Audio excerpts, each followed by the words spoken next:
I'm about to mash up your life, mash it up, crush it up. I'm about to judge all you sitting there ignorant, laughing, joking. You take me fearful. You think me no watch where you go? You think me no know what you be doing when you get there? You think me no see you?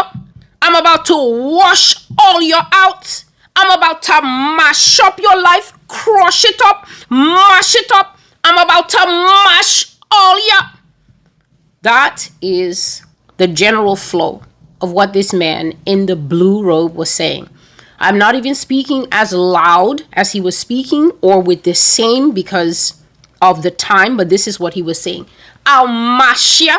I'll crush ya. You think me no see where you go? You think me no know what you do when you get there? You take me for a fool? You think me no see you? I'm about to wash all ya out, mash ya, mash it up and crush it up. I'm about to mash all ya. He kept going table by table, table by table. He was going so close to people's faces, speaking in the faces of these people with so much anger. Yet these people did not perceive this man. I'm talking about coming close up to someone's face and making this crushing motion to show you, mash it up. To those of you who may not understand, if you look online, you will see that for the Caribbean, this word mash is not used the way we would just use it in English. If you're walking and you step on a cockroach, then someone will say, oh, you mashed the cockroach. That just means to come down on the cockroach with force and squash it. That's all it means. To basically boil the potatoes, put them in a bowl, put some butter on it, and then just create a crushing motion to say mashed potatoes.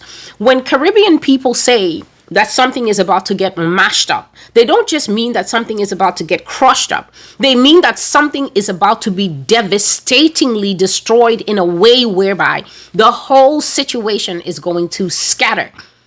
It means that I'm going to get you in a way that when I lay my hands on you, it's done. And Jesus was basically saying that the whole thing is going to scatter when he puts his hand on the people who are known collectively as the Caribbean islands. And he was saying, you sitting here and you think that I'm ignorant. You're sitting here ignorant, but you think that I'm ignorant, and you're always laughing and joking. You think everything is funny. He says, you take me for a fool. You take the Lord for a fool. He says, you think me no watch where you go? That means that when you're married and you're creeping around like Terrence, who is now famous at the moment, Jesus says that he sees you. Remember that it was prophesied years ago. I've been saying it. It's not only the elites will fall.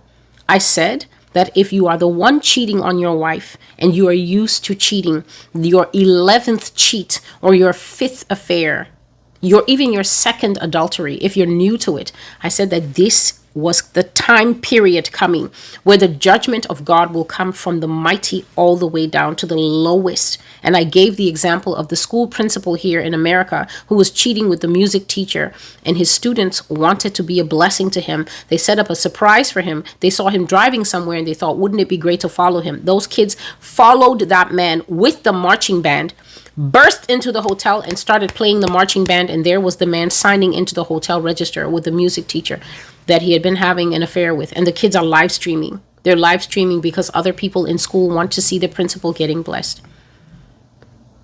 Right now, Terrence, who cheated on his wife, this prophecy is for you. I was going to put it up on my social media, but those who know. A man who is a deadbeat, he doesn't work, he doesn't pay bills, he doesn't do anything. All he does is cheat on his wife. Well, his wife got the proof. She got the evidence. She filmed him, and it's all over the Caribbean islands right now. It's everywhere right now. That man has become a song in the mouth of children. He has his own song, his own dance hall tune that they made to mock him as a cheater.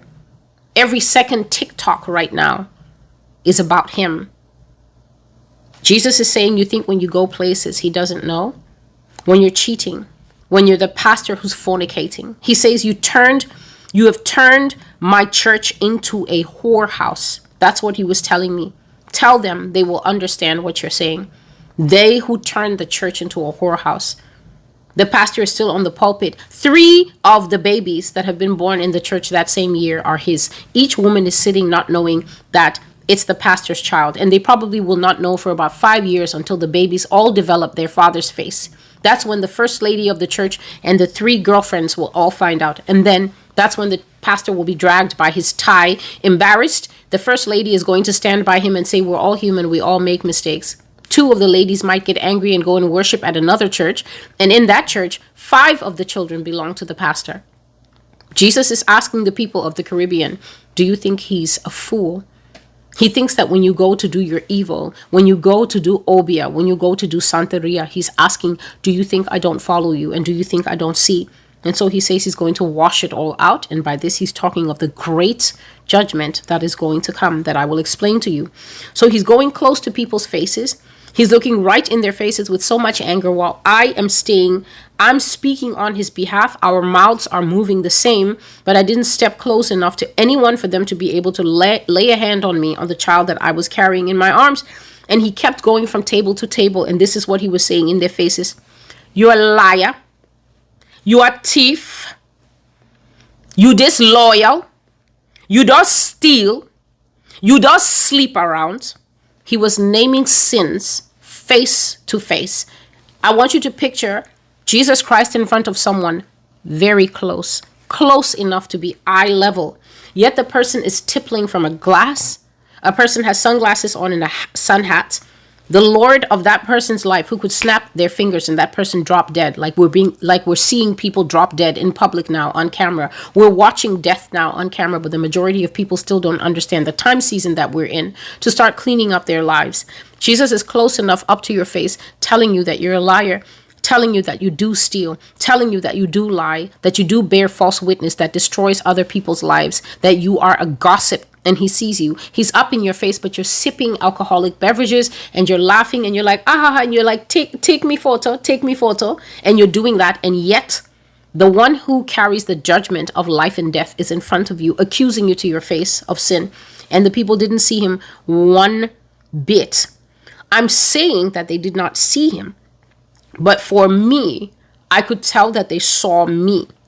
But whenever their eyes would get to me, they would be laughing, they would be waving to someone, and then when their eyes glided and came on me, their faces got sober, and then their eyes just glazed over me with disinterest, and then they went back to laughing and smiling and having a good time. So every time their eyes hit me, they would get very sober, and then they would slide their eyes away from me and start laughing and pouring their rock shandies and whatever else.